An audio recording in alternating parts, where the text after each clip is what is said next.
is still that, and that's what that's kind of for as well, definitely. Yeah. Gender news. The Guardian newspaper reports on the demise of traditional office parties in the Me Too era. Not parties per se, but the aspect of letting your hair down. The number of US companies planning to hold holiday parties this year is at the lowest number since the throes of the Great Recession, mostly because of Me Too, it is said. See, that just bothers me. It's like, okay, oh no, we're going to have a party, but because of a movement we're not allowed to objectify women, you know, or just go to a party and don't be a dick. You know, which is the very basis of the Me Too movement. Like, don't treat women like objects. You know, like, because I do entertain at a lot of these things, and there's a lot of sexual innuendo flying around and stuff like that. And I don't think there's anything wrong with that, as long as it's not inappropriate. You know, like when is sexual innuendo appropriate? I think it can be inappropriate. Yeah, I mean, I think it can be appropriate. I really do. It's a tough one to navigate. When it's harmless in inverted commas. Yeah, well, you know, it's when you have to use common sense, obviously. Yeah. But you know, don't grope someone, don't fondle someone. You know, that's the main thing here. It's about treating all people with respect. Yeah, and it's interesting too from a perspective of what happens on the night and then when it gets quoted after the night, how people can be offended post-event as well. Like if you have something when you're getting into that kind of celebration and letting your hair down, and you say something that might be innocuous, but if it's re-quoted, then I think that's when people are really worried about how much trouble they could get into. And I guess, and it all depends on the culture of the office as well. Right? Yes, There's some people that we entertain that are a lot bawdier than other people, and we can tell that, you know, pretty quickly from the nature of the thing. And you just have to be, you know, and obviously some workplaces are very, very, you know, have got to be very careful and then be careful. But just for me, it's just at the base, the fundamental thing of the Me Too thing is treating people with respect. But long before Me Too, weren't people getting intolerant of drunken behaviour? Absolutely. At Christmas. End of year office. Yeah, you know, and there's been some tragedies of people setting fire to grass skirts and things like that. So, you know, just be sensible. Gender equality has stalled, says the World Economic Forum, with women globally paid 63% of what men get. The global pay gap between men and women will take 202 years to close. That's exciting, isn't it? That's not that long. 202 years. I mean, that's the thing. It's like you hear numbers like that and go, oh, Jesus, you know, so you don't get complacent even though 200 years. But when you think about the spread of humanity till this time, and of 63%, oh, good Lord. Was Victoria, was she ruling at that stage? It was around that time, wasn't it? 200 years ago. So jump forward 200 years again from now. Oh, she was less time ago than that. Yeah. Well, yeah, but she reigned for such a long time at the start. Raffles discovered Singapore about 200 years ago. So 1818, it was George. It was one of the Georges. That was the Regency period. Oh, nice. It's my area. Oh, of course. Yeah. Yeah, that's your area. Canterbury University. Jane Austen. Yeah, Jane Austen. Yeah, she died in 1817. Oh, great education at Canterbury University. That's exactly right. So, and actually, but that was Google. Women are also far behind in politics, and it will take 107 years until there are as many female politicians as male. Even if that is true, that dismal sort of timeline, with as many women in charge in 107 years, it's not going to take 202 years to close the pay gap, is it? You would like to think so, but also, you know, that's actually pretty good too when you think that, you know, women only got the vote in New Zealand just over 100 years ago, so this is a good thing. I thought it was 125 years ago. I thought it was great that Laos had the best equality amongst pay, 91% of women. In Laos, right? Yeah, okay, it's fantastic, eh? Small Southeast Asian nation. There are always silver linings in the clouds. My last panel with Jim, bye. Oh, yeah, my last Penny. It's been lovely. Back, yeah. I know you'll be a guest host, let's be honest. Penny Ashton, Mike Ray here, thank you. And here's Checkpoint. Ka kite.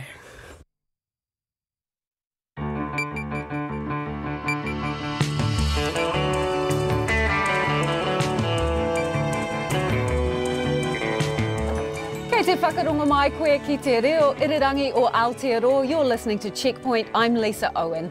On tonight's program, more dollars in the pockets of our lowest paid workers. The coalition government is boosting the minimum wage by $1.20 an hour, but it won't come in until April next year. Former National Party ministers say there's nothing to see here when it comes to spying by private investigators employed by government agencies on their government's watch. It's on the market. Part of the Napier Port is going under the hammer to help pay for protecting the region against climate change. And a warning, the brutal beheadings of baby seals in the South Island. Who is responsible? You can watch us live on Facebook, but first, here's the news. RNZ News at 5. Kia ora, good afternoon. Ko Katrina Batten tēnei. The former Earthquake Recovery Minister has lashed out at a scathing report that forced the departure of the head of the government's insurance agency. Jerry Brownlee says it's a disgrace that the chairperson of Southern Response, Ross Butler, felt he had to resign. Mr Butler left his job just hours after a report for the State Services Commission on the use of private investigators by public agencies. Southern Response broke its code of conduct and possibly the law when it used Thompson and Clark to secretly record meetings of disgruntled earthquake victims. Mr Brownlee is critical of Mr Butler's treatment and of the report. I think it is not a good report. I think it's written in a way that has a degree of inflammatory language in it that's designed to make the big cost of it more palatable. And I think it's just a great tragedy that a great gentleman like Mr Butler has been treated in the way he has. The National MP, Jerry Brownlee. The opposition's worried about the flow-on effect from the government's decision to raise the minimum wage so significantly. It's going up to $17.70 in April next year and will hit $20 in 2020. Nationals leader Simon Bridges says it's too much too soon. Over the next 2 or 3 years, you're talking something like 27–30% increase. Now, if you're a small business, a dairy, a restaurant, a cafe, a butchers, they're already finding it not necessarily perfect. You add on that, do they, make the decision to let someone or maybe more than one go? Or do they say, we've got to bite the bullet and really pass on costs, which has an effect on everyone? The National Party leader, Simon Bridges. The Privacy Commissioner has hit out at the Sensible Sentencing Trust for wrongfully labelling a man a paedophile for almost 2 years. The man's picture was listed on the Trust's offender database under the description of a convicted paedophile with a similar name. The Commissioner, John Edwards, found that a volunteer uploaded the photo to the database without taking steps to verify it. Mr Edwards says the Trust was required to provide privacy training after a case in 2014. They have no training for the volunteers that work with them. They couldn't tell us who had uploaded the photograph and how. So really it has just demonstrated an absolutely cavalier approach to authenticating the kind of information that goes onto the site. John Edwards says the Trust's actions have come at the cost of an innocent man's reputation. Nurses and social workers rallied outside Auckland's Middlemore Hospital this afternoon to call for safer car parking after a spate of car thefts and vandalism.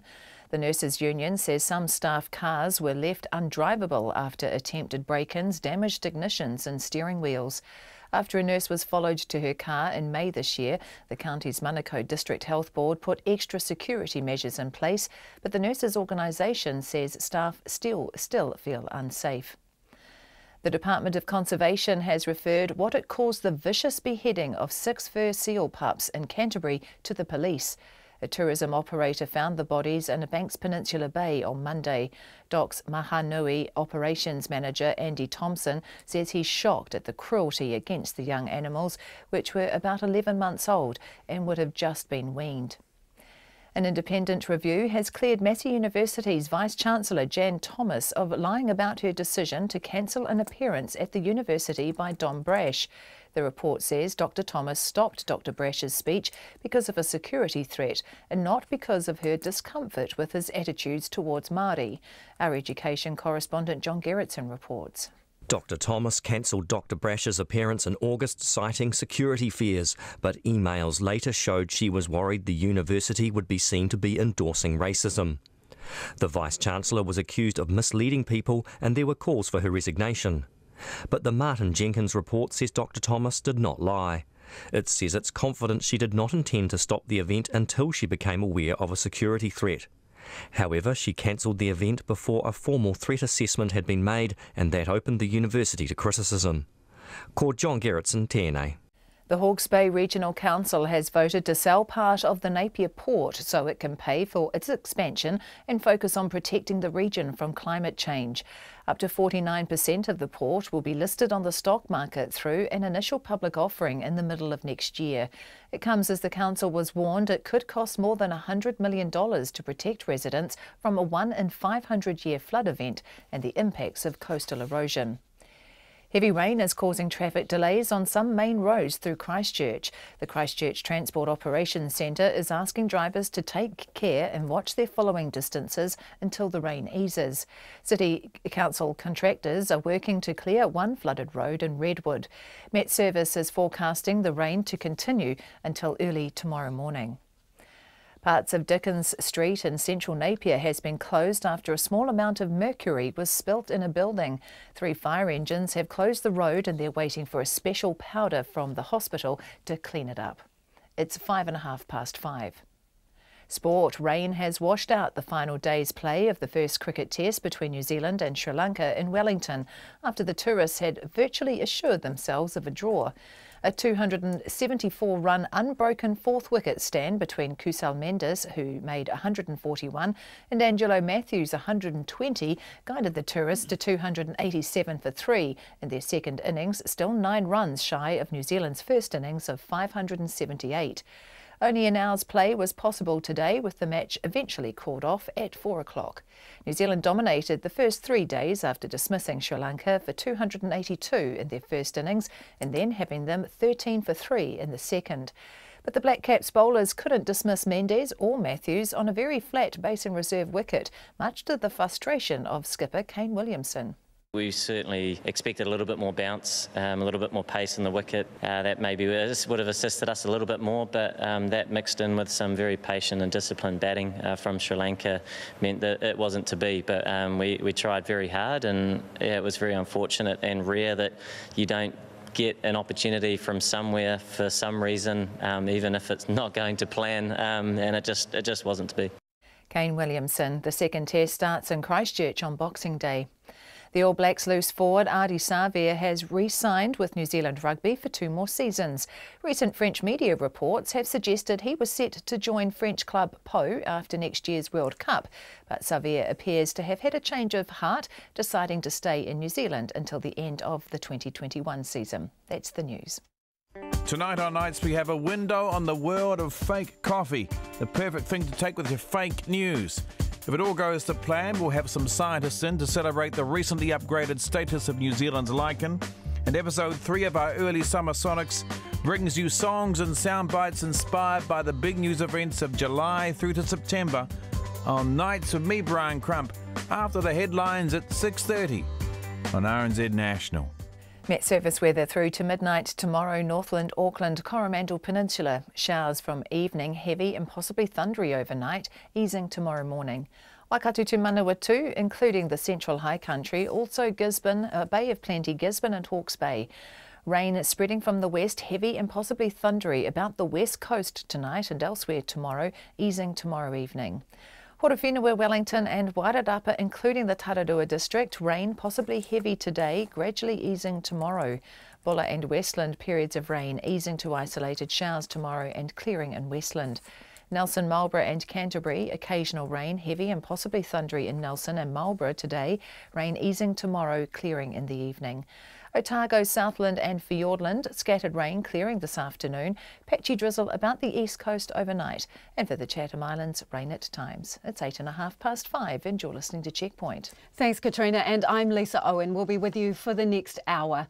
The largest ever increase to the minimum wage will boost the pay packets of more than 200,000 workers on the lowest incomes from next April. The $1.20 an hour rise to $17.70 is being welcomed by low-paid workers and their unions, but there is some concern the costs will merely be passed on by businesses and ultimately result in fewer jobs. Here's political reporter Gia Garrick.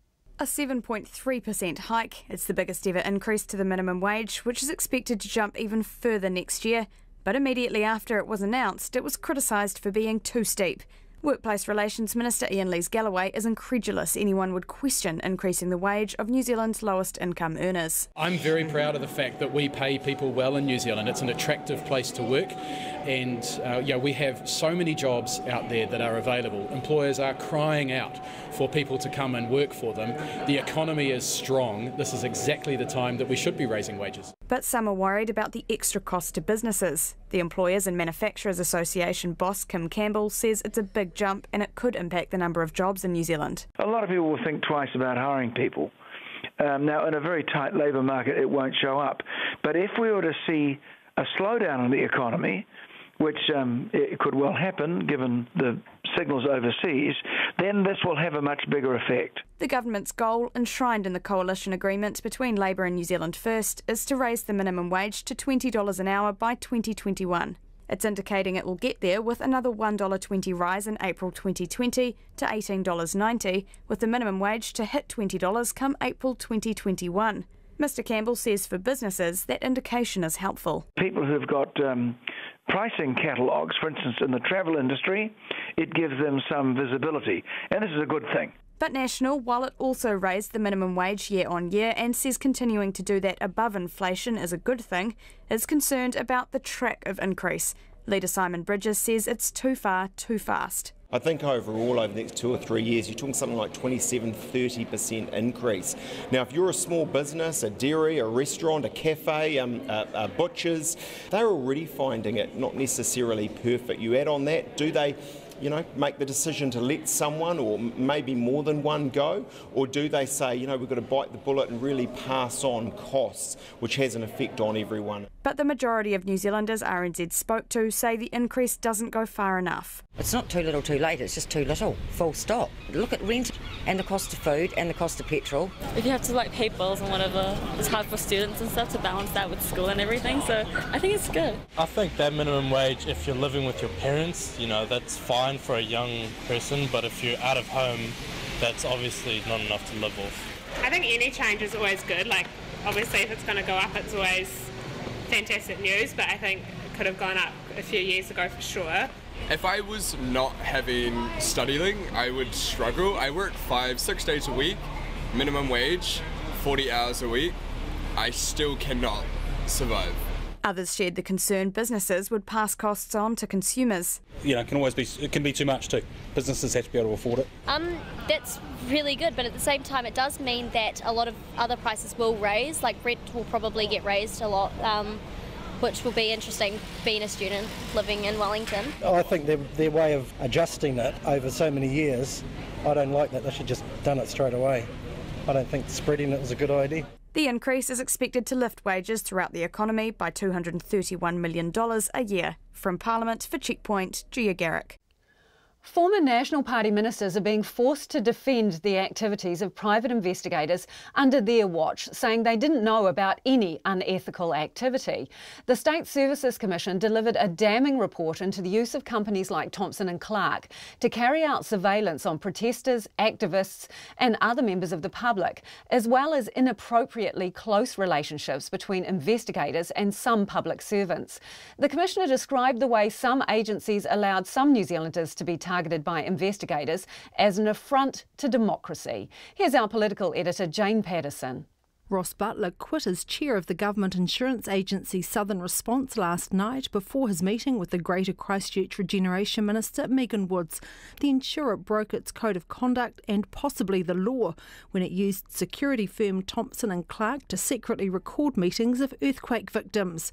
The Prime Minister Jacinda Ardern was asked today if more heads will roll. We have to keep in mind this has happened over a period of 10 years. There has been considerable movement in some cases in each of those areas, so we need to make sure we put in place, yes, accountability for those who are still able to be held to account and prevent it from happening in the future. National MP and former Earthquake Recovery Minister Jerry Brownlee says the departure of the Southern Response chair is a disgrace.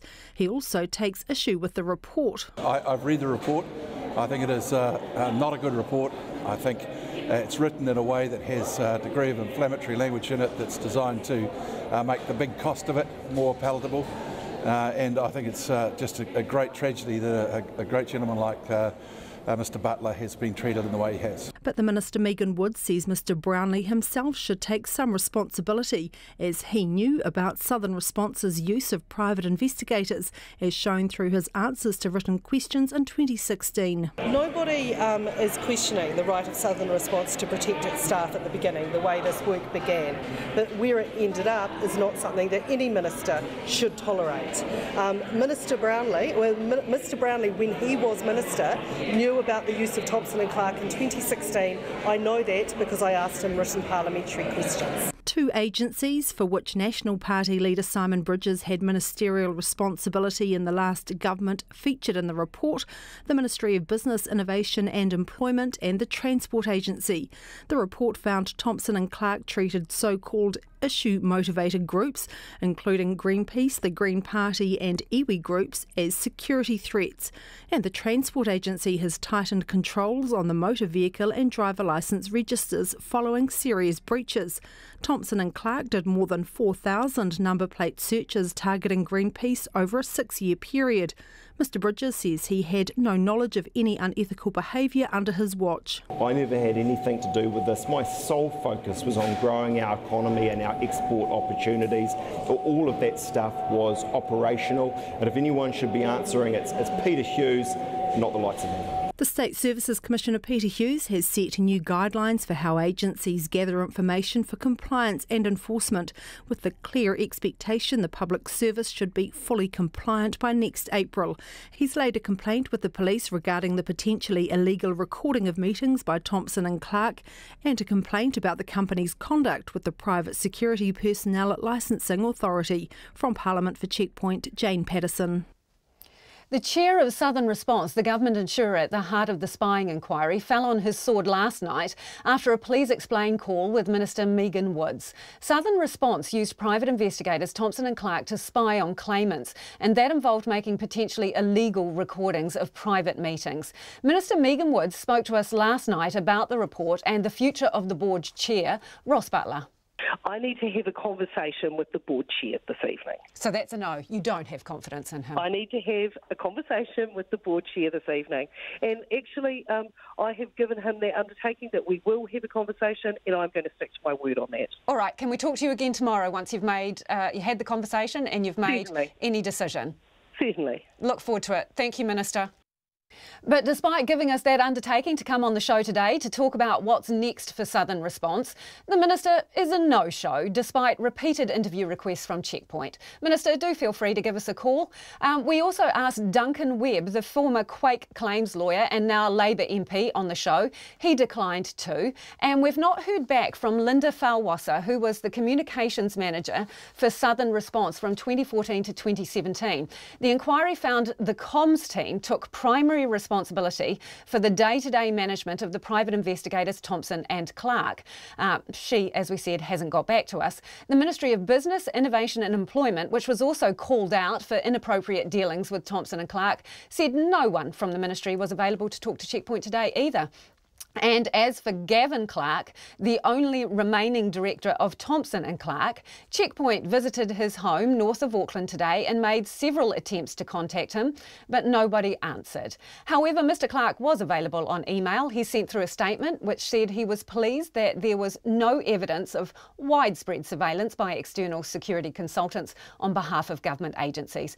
And we would love your feedback on all of this, as well as the minimum wage. You can text us on 2101, or you can tweet us at Checkpoint RNZ, Facebook us Checkpoint, or email checkpoint@rnz.co.nz.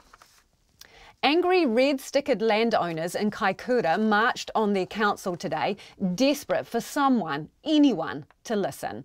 We've covered the issue of land hazards extensively on Checkpoint, in particular the risk posed by a cliff to quake-damaged homes in Rakotara. More than 2 years after the 2016 earthquakes, the Kaikoura Council maintains it's not safe for the cluster of homeowners to live in their houses where they are currently. Last week it revealed it wanted the houses moved in Rakotara to make them safe. But residents Checkpoint have spoken to, well, they aren't happy with the solution. So now they've taken their fight quite literally to the front steps of council.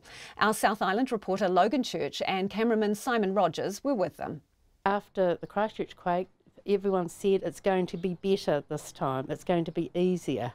But this, dealing with council, has just been a nightmare. That's Noli No Carroll, one of 5 red-stickered landowners in Rakotara, north of Kaikoura. We've met Nolene and her husband John before on Checkpoint. As she tries to figure out what to do with their home they had to abandon after the 2016 quake sent boulders raining down from the cliff behind. The threat posed by that cliff is responsible for the council-issued red sticker on the house. We're here, Logan, today, well, tomorrow, to attend the council meeting. Council hasn't really listened to us, so this is our first step to make them sit up and take notice, hopefully. I first came to Rakotada with Nolene and John in May, and even then their property was slowly falling to pieces. The house had clearly been used by squatters, the garden was growing up through the floorboards. 6 months on, has anything changed? So this is Nolene and John's place. And it looks like an absolute jungle. When I first came to this property, some of the grass was about 30 centimetres long. Now it's almost at shoulder height. Nolene had this gate actually nailed to these stairs to stop squatters coming up. That clearly hasn't worked. But in the meantime, it seems a tree's growing through the stairs. This is one of the many rocks which came hurtling down that cliff during the earthquake just over 2 years ago. And this is what remains of Nolene and John's back garden. Weeds, trees, big boulders, and lots of fading memories. And Nolene isn't alone. So we're going to head down to the end of the lane to Joe and Les's place. Last week, the Kaikoura District Council announced for the 5 red sticker properties here in Rakotada, they are going to help move the homes away from the cliff and make them safer. But Joe and Les think on their place, there's going to be a serious problem. Right in front of Joe and Les's house, also seemingly abandoned, and right in front of the only space the house can move on to, is the main rail line. So we rolled out the measuring tape. The distance between the house and the railway line is about 17 metres. Now there are no exact provisions in the Kaikoura District Plan as to how close or how far away from a railway line you actually have to build. However, Kiwi Rail recommends 5 metres. So that brings us to 12 metres. But Joe and Les thinks that if you bring the house forward to here, that still will not make it safe from that cliff. Even though the Kaikoura Council knows what it wants to do with these properties, at this stage it does not know how it will do it. And that leads us back to Nolene. She's pleaded and begged for help from the council, but the cash-strapped organisation hasn't yet come up with a detailed plan. And in the meantime, Nolene and John have been trying to figure out how the house could be moved. It possibly can be done. It won't be cheap. We've looked at some figures, but if we moved them forward and on-sold them, I wouldn't sleep at night selling them to somebody knowing the risk. I mean, who's going to buy it? What is the point? It could cost nearly $100,000 to move Nolene's house. She's calling on the government, who has already given the council $1.5 million to help solve land hazard issues for 15 properties, for more help. But last week, local government minister Nanaia Mahuta told Checkpoint she believed the council had come up with a workable solution and she had not asked for any more money to be allocated. I don't think she even knows where we are, to be honest. I wonder if she's actually been to Rakautra. I'd love her to come down here and see our problems. Last week, Checkpoint invited Nanaia Mahuta to travel down and meet with these residents, but we've had no response. But let's fast forward to today. Nolene and 5 other red-stickered landowners are here outside the council. Some we've met before, including Joe and Les. A large sign Les holds says forcing people to return to a place where they feared for their lives is thoughtless, heartless and cruel. People don't want to live there when there's any risk at all, and that's the whole crux of the matter. And that's the message these residents put to the Kaikoura Council not long after. They said there seemed to be a double standard with how Christchurch residents were treated after the 2011 quake. And what they've done on Mount Pleasant, when those houses where people there were at risk of rockfall, they had to pay them out. They didn't decide to move the houses down the hill a few more metres to make it a little bit safer. It was ridiculous. They had to pay them out. The Mayor Winston Gray read out a pre-prepared statement outlining how the council came to its decision, but Les urged them to reconsider. The councillors have only based it on the reports they've read. This is the first time they've had the opportunity to actually listen to the people and our point of view.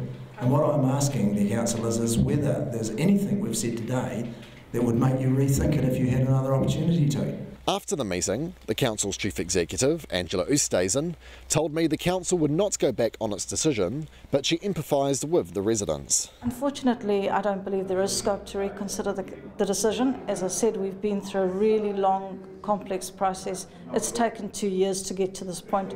We've had two independent assessors come through and actually look at the geotechnical analysis, and we've got to outcomes which I believe address the risks and address the outcomes that the council wanted to achieve. But these landowners still aren't happy. I guess we'll have to look at legal action then to force them to do the right thing. And then that's a shame, because it's just going to be money and expenditure and time and heartache and all the stuff we don't need or want, but what choice do we have? While these landowners are now going away to consider their next step, their message to the council is clear. They are not going to abandon their fight anytime soon. And if you're listening to us, it's really worth checking out Logan and Simon's story on our website or on Facebook. You get the full force of the proximity of those houses to the rail line in some of the pictures there. And staying on the topic of uninhabitable houses, 6 houses now sit empty in the Dunedin suburb of St Clair as the full extent of a landslip becomes apparent. 4 homes were evacuated last week after the slip was reported to authorities, and 2 more households were told to get out yesterday after cracks were found under a neighbouring home. Our Otago Southland reporter Timothy Brown visited the seaside suburb again today. All the Christmas trimmings are on display, the wreath, the tree, but it's becoming increasingly unlikely that the residents of 4 homes in Motu Street and 2 in Allendale Road will return home before Christmas, as further geotechnical analysis of the half-metre wide crack shows it's worse than first thought. The Dunedin City Council's Community Services General Manager, Simon Pickford, says the call was made to evacuate 2 more properties yesterday. The geotech engineers did some more assessments, and they noticed there was some cracking under a house next door to the house on Allendale that had the slip. So we've served a dangerous building notice on that home, and obviously the home below that on Motu Street, obviously 2 more homes in addition to the ones we've already done.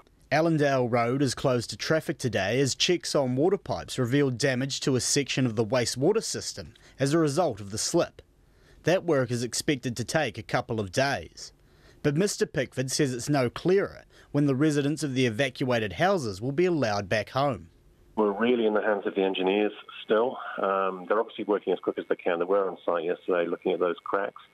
They will be able to hopefully make a decision soon, but it's really hard to say when they can make that decision and what the outcome will be. They were up there today and decided, yep, actually the houses are stable. People could be back. It's very difficult to say, but yeah, with the Christmas holidays coming up, it's really awful timing for the residents. Simon Pickford says the council is providing all the assistance it can to the affected residents. I spoke to one of the residents this morning who's got a tenant in one of the buildings. I did say to her, look, by all means, if there's other things, she can pop back today and retrieve those, because I don't think they have the chance to get them all out. So we'll obviously be working with them, and we've worked with one of the residents for accommodation in the short term as well. So that'll be the second that we've provided assistance with, because obviously this is a huge disruption and it's an awful situation to be in. Simon Pickford says as soon as engineers have more information, they will share it with the residents. In the meantime, the Dunedin City Council has met with police, and officers will be carrying out patrols in the area to ensure the security of the homes while they're empty. In Dunedin, for Checkpoint, Timothy Brown. OK, I need to warn you about this next story. It's not a pleasant one, and if you're watching us, some of the images are a little bit confronting.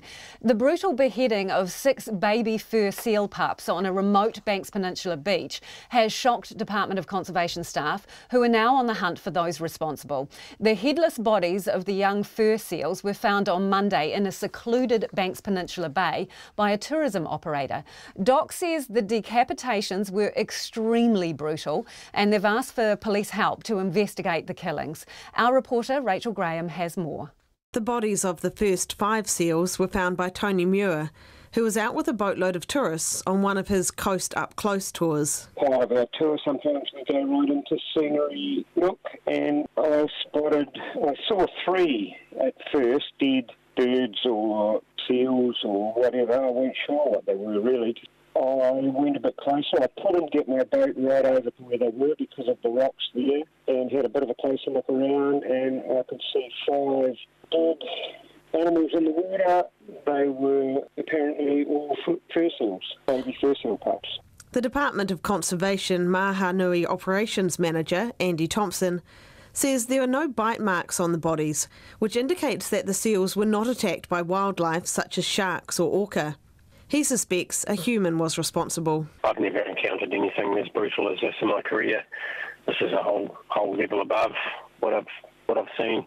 It's not unusual for us to find a seal with, that might have been shot or something like that. This is quite different. And it is a criminal offence? It's a criminal offence, and we've also referred the matter to the police because of the violent nature of this crime. If someone's capable of doing this to wildlife, then I suspect there might be a wider risk.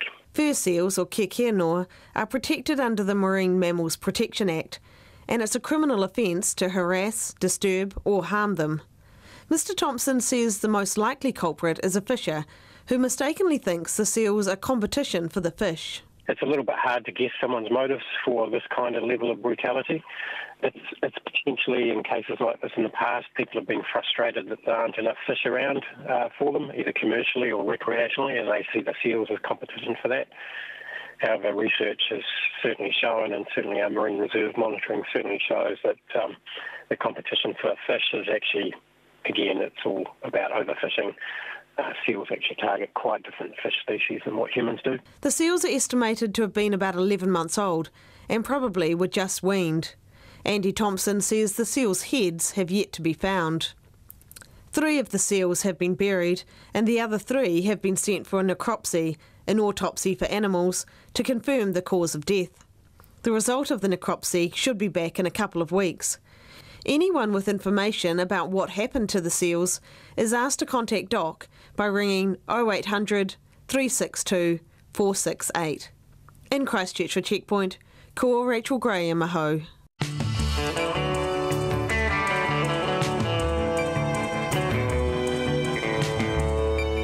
And coming up, another dramatic day for the Trump White House. And nurses rally outside Middlemore Hospital calling for safer parking after a spate of thefts and vandalism. But first, here's Katrina with the headlines.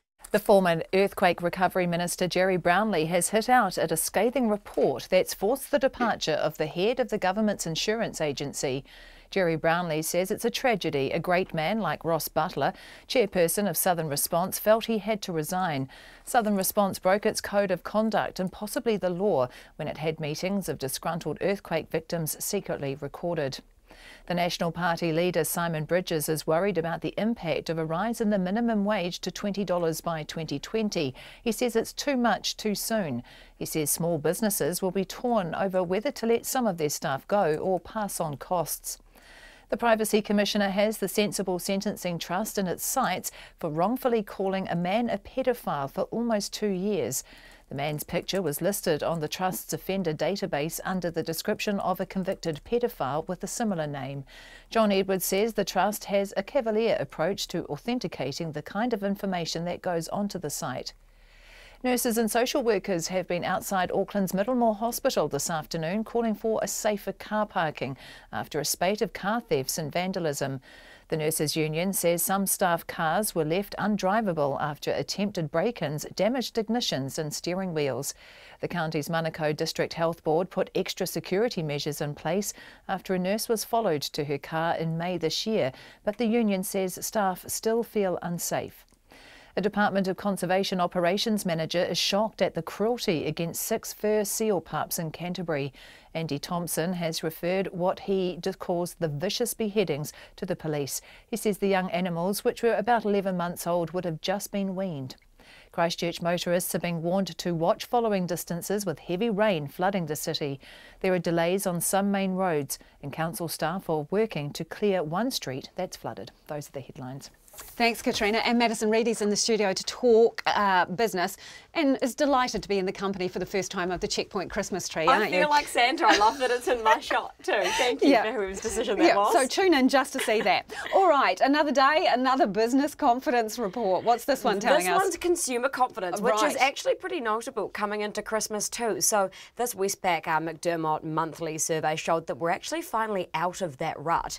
Consumers have been a bit down in the dumps and a bit blue this year with the winter blues. Also, that really high rise in petrol prices made them a bit upset over the year too. But all of that has all been wiped clean off the slate now. And this survey has shown that we're actually obviously feeling a bit better, a bit more happy to spend, which is great news to retailers coming into Christmas. So the measure, the index rose 5.6 points in the month of December, so it's now up to 109.1. That's a pretty historically average level, so that's pretty good going.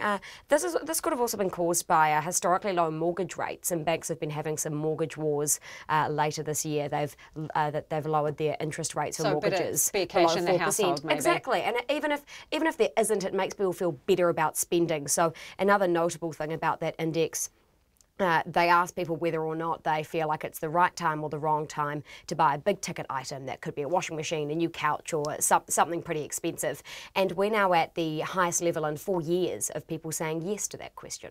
Interesting. Okay, agricultural company with an earnings warning. What's that about? Yeah, they came out today. This is TNG Global, which used to be called Turners and Growers. It's now changed its names, a big agricultural company. They came out today and said that they're about to cut their earnings outlook in half. So they expect their full year financial year 18, so this financial year, their earnings outlook, what they earn for this year, to be between $8 and $10 million, whereas last year it was about $22.6 million. So a massive slice in half there. They've put that down to two of its business units not doing too well, one being their covered crops unit, which is tomatoes. There was an oversupply of those this year apparently, so that lowered prices, classic case of supply and demand there, so that obviously hit their earnings and that side of things. Also, their grapes business didn't have great weather, so things didn't look too good there either. They are expecting things to turn around next year though. They've also got a new chief executive in place, and they expect him to be able to turn things around pretty quickly by next year. And a quick whip around the markets for us. The NZX Top 50 Index closed up 0.9% tonight. That's 74 points to close at 8,762. The New Zealand dollar is buying at 68.6 US cents, 95.4 to the Australian, and 54.2 British pence. Thanks, Madison. That's Madison Reedy with all you need to know from business today. A family whose son took his own life after walking out of a mental health unit finally got the chance today to tell the government what's wrong with the sector. 21-year-old Nicky Stevens left the unit at Waikato Hospital unsupervised in 2015 after his family expressly asked for him not to be left alone.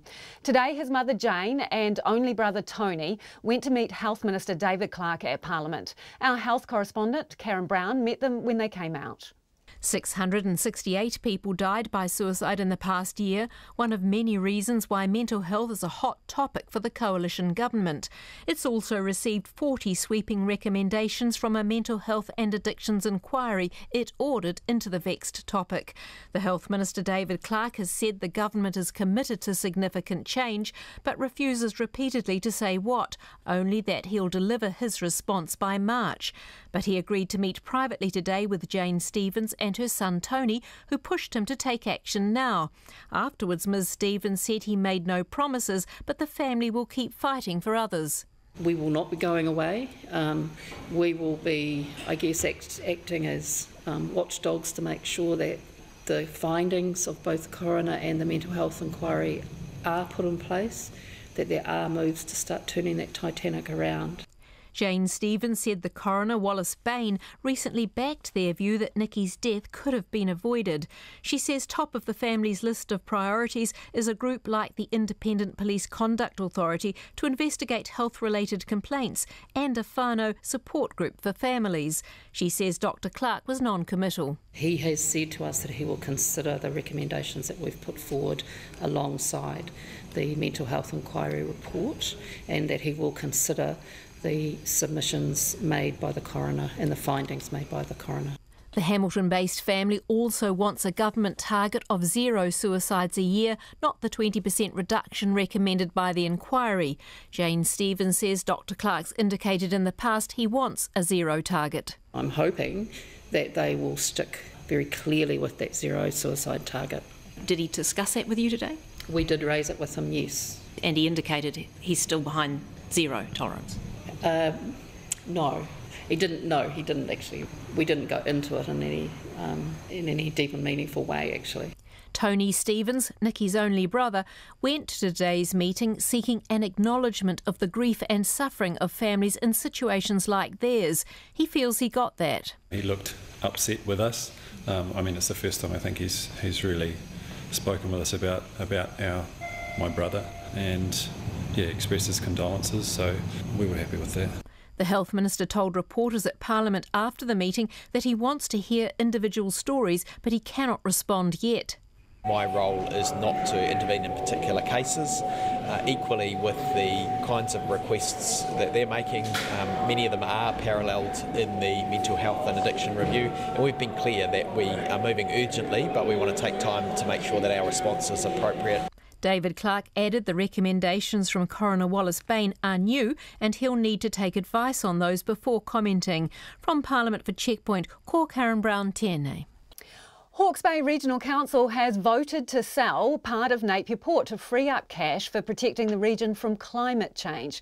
The council's been warned the cost of upgrading flood protection, mitigating coastal erosion and sea level rises could cost more than $400 million over the next 50 years. Up to 45% will now be listed on the stock market, freeing up cash to spend on environmental projects. Our Hawke's Bay reporter Anusha Bradley was at the meeting. So, all those in favour? Aye. Against? Against. After more than 3 hours of deliberation, the proposal was passed. This paves the way for a minority stake to be listed on the NZX, clearing the port's $80 million debt and raising much-needed cash for a new wharf. It's a bill that the council's not been keen to pay, and during the consultation period it warned ratepayers that if it did, rates would rise by 53% next year. Today, the council's chief executive, James Palmer, said that would be on top of double-digit rate increases needed to pay for cleaning up the region's rivers and environment. And he warned it could also cost between $200 to $300 million to protect the region from coastal erosion and sea level rises, while another $100 million would be needed to make stop banks higher to protect against a 1 in 500-year flood. The cumulative effect of those sorts of numbers on a borrowing program, which is currently in our long-term plan of just over $70 million in this long-term plan period, just for the work that the council's already signed off on doing, gets us to the upper end of our comfort range in terms of the council's balance sheet. Councillor Rick Barker said he had always been against selling public assets until now. This region needs this council to be in the best possible position it can be to take on the environmental issues. That means we have to be able to plant trees, we have to stop the erosion, we have to defend our cities, Napier, Hastings, Waipokoro, with appropriate stop banks. We have to be able to manage the retreat. All of these things we're going to have to do within a short period of time. And if we load this council up with debt for the next 20 years, we are going to restrict future councils' ability to manoeuvre, and I think that is unconscionable. Councillor Neil Curtin agreed. It was a wonderful investment at the time, but now our time has come on behalf of the people of Hawke's Bay, to shift the investment and to make those commitments to the environment that we have neglected over the past couple of decades. Only two councillors, Debbie Hewitt and Paul Bailey, voted against the proposal. Councillor Hewitt said she was uncomfortable with an IPO in the current market volatility, and she believed a long-term lease would have been better. Councillor Bailey was flat against any sale of a public asset. I believe this concept that the port's a strategic asset which for the region, so it needs to be retained 100% ownership. So I don't believe that at this point in time that a sell down on an IPO is actually 100% necessary. But 8 other councillors believed it was necessary, and the vote today now paves the way forward for a stock market listing sometime in the middle of next year. In Napier for Checkpoint, Anusha Bradley. A man wants compensation from the Sensible Sentencing Trust after it published his photo beside a description of a convicted paedophile. For 2 years, the man's picture was next to the paedophile description. The men shared similar names, but the man only found out about it after one of his customers noticed and told him that they would no longer work with his business. He complained to the Privacy Commissioner, John Edwards, who found he was humiliated and harmed by the Sensible Sentencing Trust, which failed to identify the error.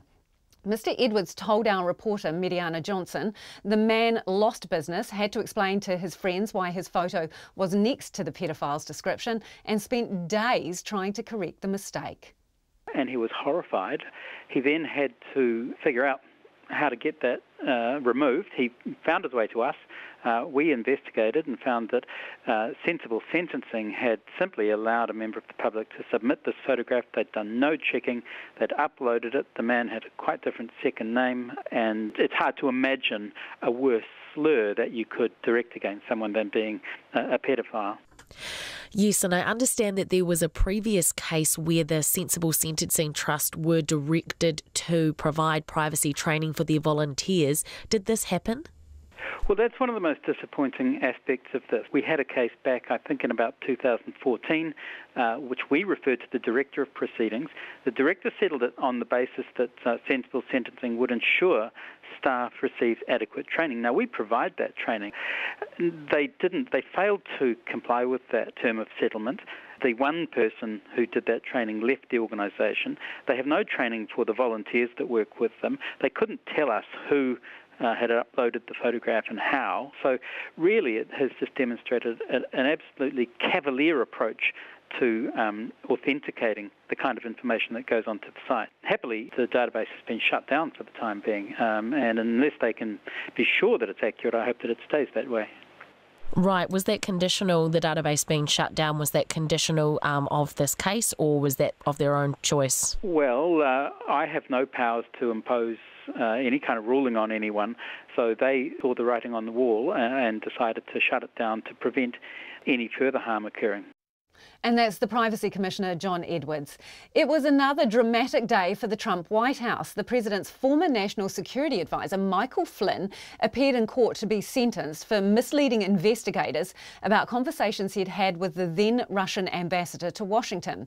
At the same time, New York's Attorney General ordered Mr Trump's family charity, the Trump Foundation, to shut down. Our man in Washington, the BBC's John Sopel, has all the developments. Election night 2016, and Donald Trump is soaking up the applause, surrounded by his children. But they're also part of the business, and also trustees of his charity, the Donald J. Trump Foundation. But far from this being a vehicle for giving and philanthropy, the New York Attorney General has described in the most scathing terms how the Trumps were using this for their own purposes. There was a shocking pattern of illegality, including unlawful coordination with the Trump presidential campaign, repeated and willful self-dealing. This amounted to the Trump Foundation functioning as little more than a checkbook to serve Mr. Trump's business and political interests. Trump's attorney said those accusations were inaccurate and politicised. And here in Washington, the president's former national security advisor, Michael Flynn, has been appearing in court over conversations he had with the Russian ambassador at around the time of the election. He lied to the FBI about it. The sentencing should have been routine. It was anything but. Michael Flynn arrived in court this morning hoping that he'd be given a non-custodial sentence. But the judge very quickly made clear he took Flynn's offences far more seriously. Arguably, you sold your country out, he said. I'm not hiding my disgust, my disdain for this criminal offence. The judge also mused whether Flynn should have been charged with treason. In light of this, his lawyers argued for sentencing to be delayed. The threat of incarceration has not gone away. I mean, God help us! Ironic, really, as the general was the man during the election who led the chants of "lock her up" about Donald Trump's rival Hillary Clinton. Yes, that's right, lock her up! But despite lying to the FBI and the Vice President and pleading guilty, the President is standing by him, tweeting this morning, "Good luck today in court, General Michael Flynn. Will be interesting to see what he has to say, despite tremendous pressure being put on him." A theme picked up at the briefing, with the White House accusing the FBI of behaving improperly over this. The FBI broke standard protocol in the way that they came in and ambushed General Flynn, and in the way that they questioned him, and in the way that they encouraged him not to have White House counsel's office present. As Michael Flynn left court to some chants of lock him up, the White House was doing nothing to dispel the impression that in this case, the president was more on the side of the man who'd broken the law than the people who were charged with enforcing it. And that was the BBC's John Sopel from Washington. It is about 11 minutes away from 6 o'clock. The actress and film director Penny Marshall, who starred in the popular 1970s sitcom Laverne and Shirley, has died. She was 75 years old. Marshall became one of the top-grossing female film directors in Hollywood, responsible for such hits as Big, Awakenings and A League of Their Own. CNN's Sandra Gonzalez looks back on her life. That's right. Tomorrow, Laverne DeFazio starts living. As an actress, Penny Marshall was one half of funny girl duo Laverne and Shirley. Once in our lives, we should have photo-do-do'd. You mean done the deed? We die now. We saved it for nothing. The Happy Days spinoff became a hit of its own in the late 70s. Marshall garnered 3 Golden Globe nominations for her role as tough-talking tomboy Laverne. She would not put up with crap. She'd hit you, and she was a realist. That spirit proved more useful behind the cameras as Marshall went on to direct her own TV episodes and feature films.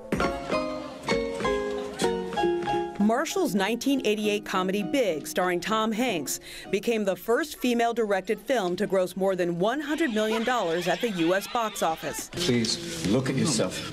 Now, look at yourself. 2 years later, she directed the drama Awakenings, about a group of catatonic patients.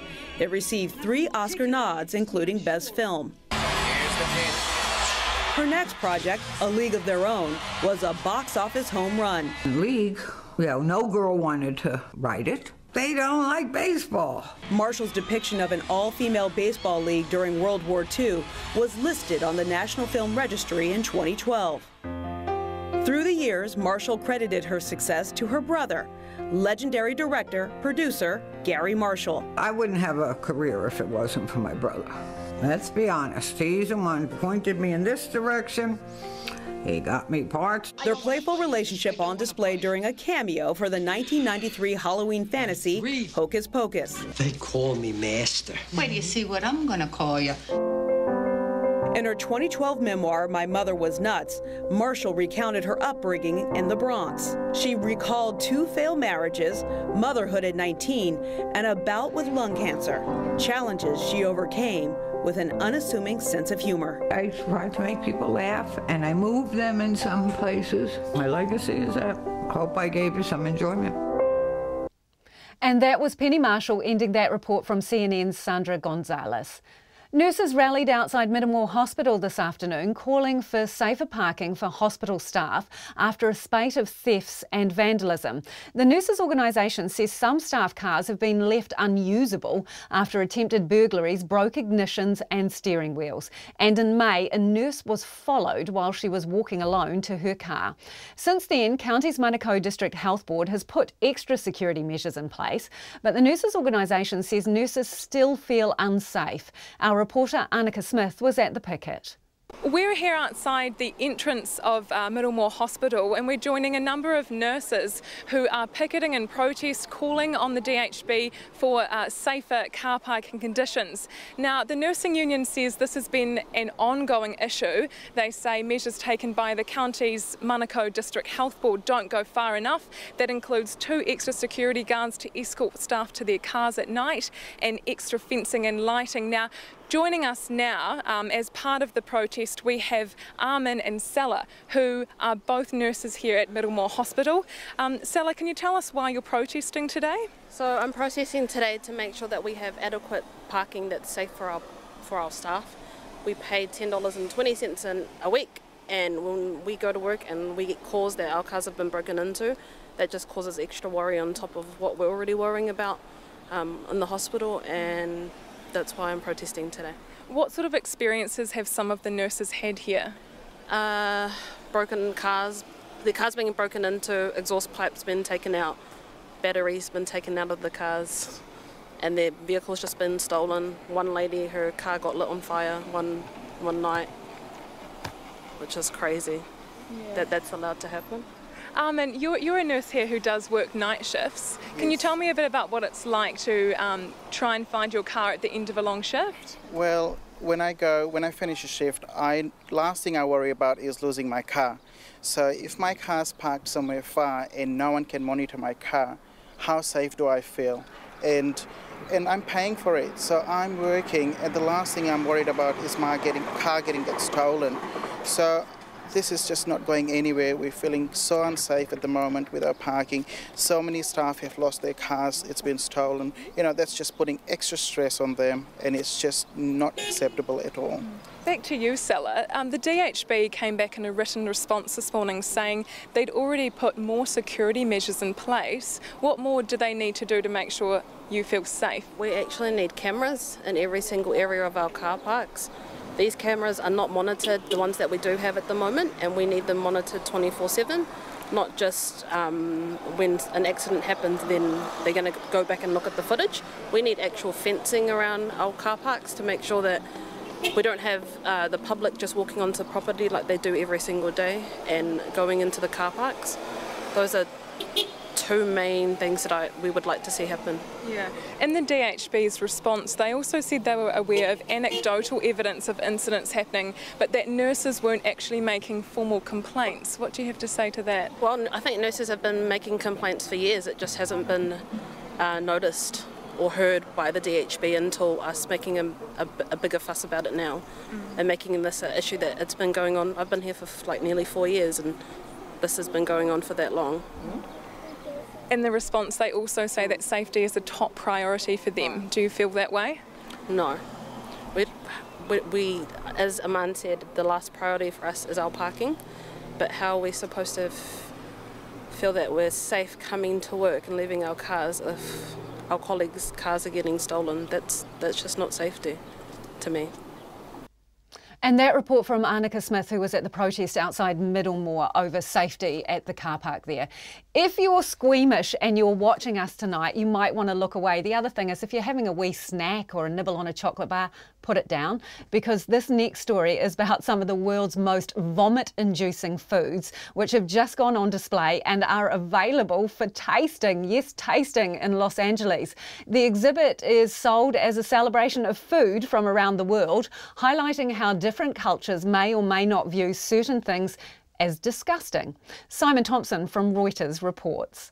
A selection of some of the planet's most stomach-turning foods, including maggot cheese, fish sperm sack sushi and Chinese mouse wine, are on display in Los Angeles as part of a new exhibition which aims to delight and disgust in equal measure. The Disgusting Food Museum displays dishes from around the world in a bid to challenge stereotypes about what ingredients one would consider to be disgusting. We wanted to have conversations about what food was and the history that food has and how it becomes part of our tradition and how we grow up around it and we're not aware that it changes our taste or the way we look at the world. And so the show was a kind of engagement with that as a way to show people what other people eat. And then we start to realize that if what we find disgusting is somebody else's delicacy, then that's going to be vice versa, the same situation, and they're going to look at us the same way. After museum visitors make their way through the exhibition, which includes dishes and delicacies from around the world, they pass a tasting bar where they can sample some of the items, including Iceland's curried shark, hakari, and Sardinia's kasumazu cheese, which is riddled with insect larvae. There is also Sweden's smelly surströmming fermented herring and a sheep's eye in tomato juice. I couldn't try all of them. There's only 3 of those things in that bar that I wouldn't try. It was the hakaro, which is the fermented shark, the gameole, which was like a cheese that was described as smelling like a corpse, I believe. I would lick a couple of things. There's no way I was putting anything in my mouth that I had to chew. Forget it. And if the strong smells and tastes get too much for visitors, there's no need to panic, as a vomit bag is included in the price of admission. Disgusting Food Museum runs at Los Angeles' A&D Architecture and Design Museum until February 17th. Oh dear. a vomit bag included in the price of admission. That says everything, really, doesn't it? If you want that full sensory experience, I suggest you do go onto our Facebook page or our web page to look at some of the pictures that were in that story. We've got a bit of time for your feedback tonight on the story of spying. This is government agencies using private investigators. Brian says, re-spying, are the ministers really saying that they didn't know this was happening? That's a reference to National Party ministers who were in charge of those ministries at the time when most of this spying took place. Ray Lilly from Martinborough says the public and media need to keep the pressure on the police to properly investigate Thompson and Clark and the relevant government agencies over blatant misuse of private information on public databases. Unlike their efforts on the Christchurch CCV disaster and the West Coast Pike River, this time public investigative agencies have to show they're not gutless in the face of what the report calls an attack on New Zealand democracy. Rob says this is outrageous by our public service. We need a commission of inquiry. And on the subject of the minimum wage increase, which doesn't actually come in until next April, it is $1.20, I think it is from memory. Good wage increase, this person says, but how does it compare with income for supported living allowance recipients? We're in a position where we can't change, unlike our income. And Dave says the reactions to the privacy report and the increase in the minimum wage really shows up the values of the opposition. Catch you again tomorrow. RNZ News at 6. Kia ora, good evening. Ko Katrina Batanaho. The former Earthquake Recovery Minister has lashed out at a scathing report that forced the departure of the head of the government's insurance agency. Jerry Brownlee says it's a disgrace that the chairperson of Southern Response, Ross Butler, felt he had to resign. Mr Butler left his job just hours after a report for the State Services Commission on the use of private investigators by public agencies. Southern Response broke its code of conduct and possibly the law when it used Thompson and Clark to secretly record meetings of disgruntled earthquake victims. Mr Brownlee is critical of Mr Butler's treatment and of the report. He described the language in it as inflammatory and a tragedy that a great gentleman like Mr Butler has been treated the way he has. The Workplace Relations Minister is incredulous that anyone could criticise putting more money in the